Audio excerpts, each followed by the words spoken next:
akan apa ya, bisa banyak sekali poin-poin yang bisa kita dapat ilmunya. Oke, selamat siang, apa kabar?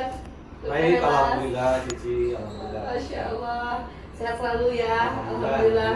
Selalu menebar kebaikan walaupun Amin. selama COVID, Amin. membantu petani Amin. sampai go to export. Masya Allah, sampai ke mana saja. Mungkin kenalan dulu kali ya sebelum kita kembali to the point aja. Silakan. Baik, Cici, saya Herlas Duniar, saya di Lumbung Indonesia ini diamanai sebagai mengembangkan bisnisnya, konsep bisnisnya, bisnis prosesnya yang kita kembangkan sehingga nanti Lumbung Indonesia ini bisa makin memberikan manfaat bagi siapapun yang terlibat atau yang punya kepentingan dengan kaitan terutama dengan pangan ya yang kami kelola itu Cici. Iya, terus selama ini berarti sudah lama dengan petani itu sudah bergeraknya sudah lama ya?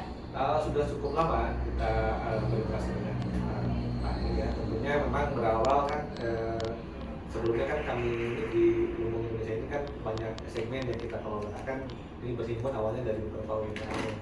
Tentu kan konsep awalnya ini kan Lumbung Indonesia ini ingin menjadi lumbungnya seluruh UMKM Indonesia sebetulnya. Itu dari berbagai sektor, terutama kaitan karena lumbung identik dengan yang namanya pangan. Nah, ini pangan menjadi kekuatan yang sangat vital di lumbung ini. Nah, karena itu suka tidak suka interaksi dengan kelompok di on farm atau pertanian ini menjadi sebuah keharusan. Gitu. Nah, kan kalau kita bagi, kalau kita di lumbung Indonesia ini ada yang istilahnya on farm kaitan dengan pertanian langsung dan off farm artinya orang yang bagian yang di luar pertanian, jadi kita ilmu trading dan yang lainnya tentu.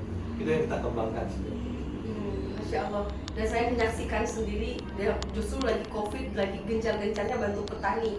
Bahkan bukan hanya kita mensuplai untuk Indonesia, tapi ke luar negeri juga ya. Ya tentu, ya karena awalnya kan di COVID ini di Lumbung ini kan hampir semua orang tidak hanya di anggota Lumbung sebenarnya juga terdampak pada konteks dampaknya COVID ya. Dampak COVID ini ujung-ujungnya kan ada pembatasan sosial dan yang lainnya sehingga aktivitas usaha mereka terganggu pastinya gitu. Sehingga kan produksi pertanian ini sebenarnya tetap berproduksi karena kan relatif sebetulnya dengan COVID ini di on farm itu tidak ada masalah. Cuma ketika masuk ke on farm untuk tradingnya atau untuk proses transaksi perdagangan jadi terganggu karena pasar dibatasi, apalagi juga untuk akses ke supermarket dibatasi sehingga akhirnya banyak petani yang terdampak itu bukan terdampak COVID-nya sebenarnya terdampak bahwa produk atau hasil on farm ini tidak bisa dijual. Ya, berarti apa yang mungkin jadi kendala? Soalnya kan membantu petani itu kan pasti ada tantangannya gitu.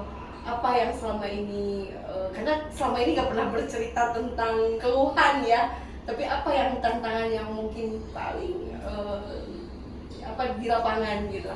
Pertama kan kita harus menempatkan inna amalu biniat. Berarti segala sesuatu berdasarkan niat. Niat kita kalau semata-mata menolong orang, termasuk juga petani, ini kan akan menimbulkan energi positif di kitanya. Tentu kita akan menemukan ruang-ruang solusi yang cukup terbuka, sesuai apapun. Nah, sesuai apapun itu membuka ruang. Tadi misalkan ketika ada terdampak COVID di on farm, petani kesulitan jual, maka kita mencari ruang itu.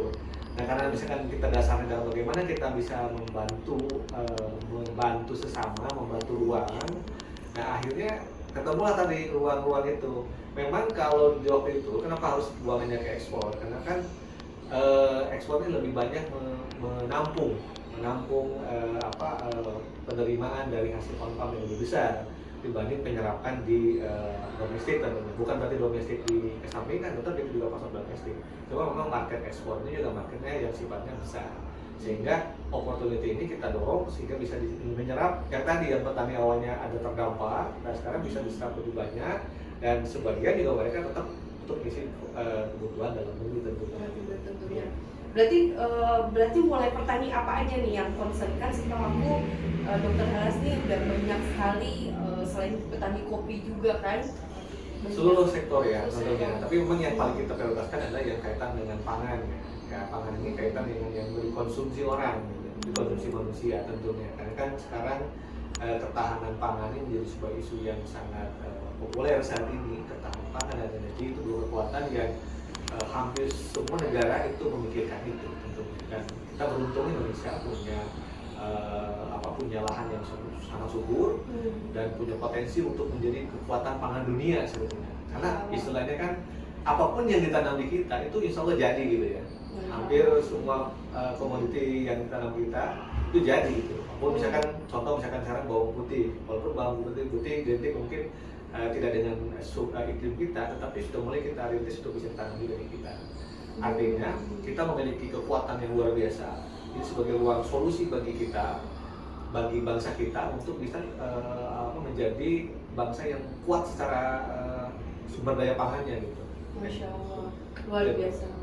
Berarti memang sebetulnya basically Dr. Helas tuh udah konsen ke petani itu karena ada hal yang menarik untuk membantu petani tadi ya? Ya, dasarnya awalnya kita bantu.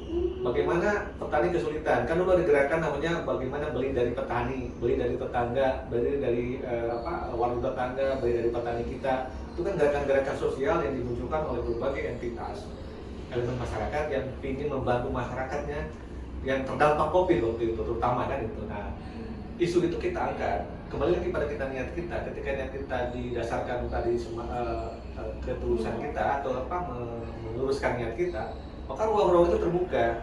Kita terbuka ruang ekspor, kita terbuka bagaimana memperkuat produk turunannya. Karena kan kalau hanya raw material kan value-nya kan kecil tuh untuk diekonomiskan. Tetapi ketika kita olah dari pangan itu menjadi produk turunannya, itu memberikan nilai tambah. Nah, upaya kita yang tadi awalnya hanya membantu membuang, kita dorong sekarang juga membantu bagaimana ada nilai tambah.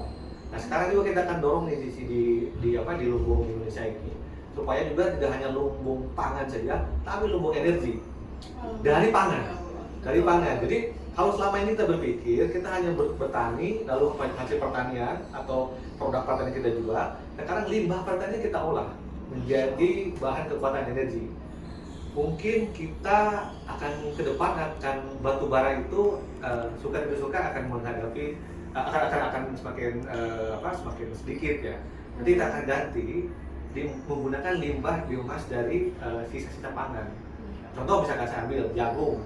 Jadi jagung bisa kita olah, tapi bobot jagungnya ataupun jagung, pohon jagungnya kita olah menjadi bahan energi atau bahan biomas untuk pengganti energi seperti batu bara tentunya.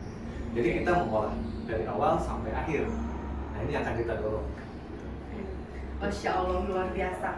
Jadi memang ya itulah lumbung Indonesia, bukan hanya ngurusin UMKM, bukan hanya dari program sosial kemanusiaan ke masyarakat, karena ini termasuk di dalamnya.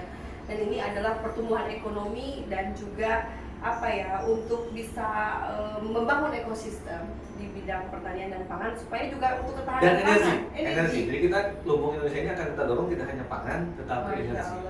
Energi yang sumbernya dari bahan baku pangan. Ada energi yang sisa bahan pangan ini kita ubah menjadi energi. Ada banyak sebetulnya yang akan kita kembangkan dari mulai misalkan contoh dari sisa-sisa pertanian itu yang selama ini dibuang atau dikembalikan lagi ke tanah, kita olah menjadi sumber energi pangan. Termasuk juga nanti sisa-sisa makanan kita ubah menjadi energi juga. Misalkan contoh kita jelantah, kita kembangkan, kita akan dorong menjadi sumber bahan baku biodiesel tentunya. Yang tentu ini menyambut juga keinginan pemerintah untuk mengembangkan B35, B40 yang kita siapkan sebetulnya salah satunya dengan gerakan dari lumbung pangan Indonesia ini, lumbung Indonesia ini.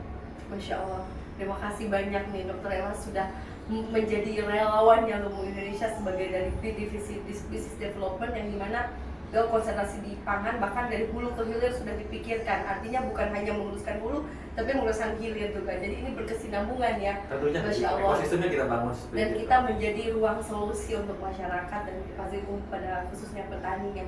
Tapi saya tuh sangat berharap sekali nih Dr. Helas bisa mengupas tuntas tentang solusi untuk pangan ya. Dari mungkin nanti suatu saat Dr. Helas bisa bisa sharing diskusi terkait mungkin dengan petani gitu kan ya, nanti untuk bisa sharing lebih detail. Pastinya kita bicara dengan petani kopi pasti dia pembahasan all about coffee atau pertanian di misalnya kentang atau ubi yang mungkin sepertinya harus ada ruang khusus nih untuk ruang solusi Dr. Helas. Nanti bersedia ya. Insya Allah bersedia. Masya Jadi kita Allah. akan kupas tuntas dari ekosistemnya ya tentunya, ya Betul. ekosistem bisnis di pangan ini. Kita istilahkan yang food estate paling gede yang miniaturnya yang bisa dikembangkan. Iya. Hulu hilir energi, pangan, pangan energi. Yang Betul. berkekuatan kekuatan bagi tentunya bagi bangsa kita ya. Betul betul. Wah ini kayaknya menarik sekali di ruang solusi tuh menjadi apa ya, kita sharing diskusi di ruang solusi ini, bahkan kita bisa disimak oleh siapapun untuk bangsa Indonesia dan di luar negeri juga. Jadi kan keilmuan yang mungkin Dr. Helas bisa gitu, dan juga para petani yang langsung live nanti bisa disimak bersama nih, Masya Allah. Kita tunggu berarti ya. Mungkin ada closing statement dari Dr. Helas sebelum kita close. Artinya kita kan memulai dari sesuatu yang sifatnya masalah dan kita mencari solusi. Kita yakini bahwa tentu ada jalannya, dan kalau luruskan niat kita, insya Allah kita ada jawaban terhadap persoalan tersebut. Jadi kami hadir dari Lumbung Indonesia itu membuka ruang bagaimana kita membangun kekuatan pangan dari on farm sampai ke off farm, dan termasuk juga bagaimana kami mengolah pangan itu dan juga limbah pangan itu menjadi sebuah kekuatan energi, baik energi buat energi terbarukan maupun energi positif bagi bangsa ini tentunya. Masya Allah, kita Termasuk di dalamnya petani. Masya Allah. Jadi kalau Dr. Helas tuh mulai dari hal kecil petani tadi bahkan menjadi hal yang besar. Oke, berarti kita ditunggu untuk podcast berikutnya, sharing diskusi khusus di bidang pangan, Lumbung Indonesia di visi-visi pangan nanti oleh Dr. Helas langsung dengan para petani. Pasti ditunggu ya. Saya ucapkan terima kasih. Nanti kita akan berikutnya kita akan bisa sharing diskusi kembali dalam ruang khusus. Makasih selalu menonton juga melihat ide-ide kita ya yang luar biasa dari Ruang Solusi dan Lumbung Indonesia. Terima kasih. Assalamualaikum warahmatullahi wabarakatuh. Assalamualaikum warahmatullahi wabarakatuh.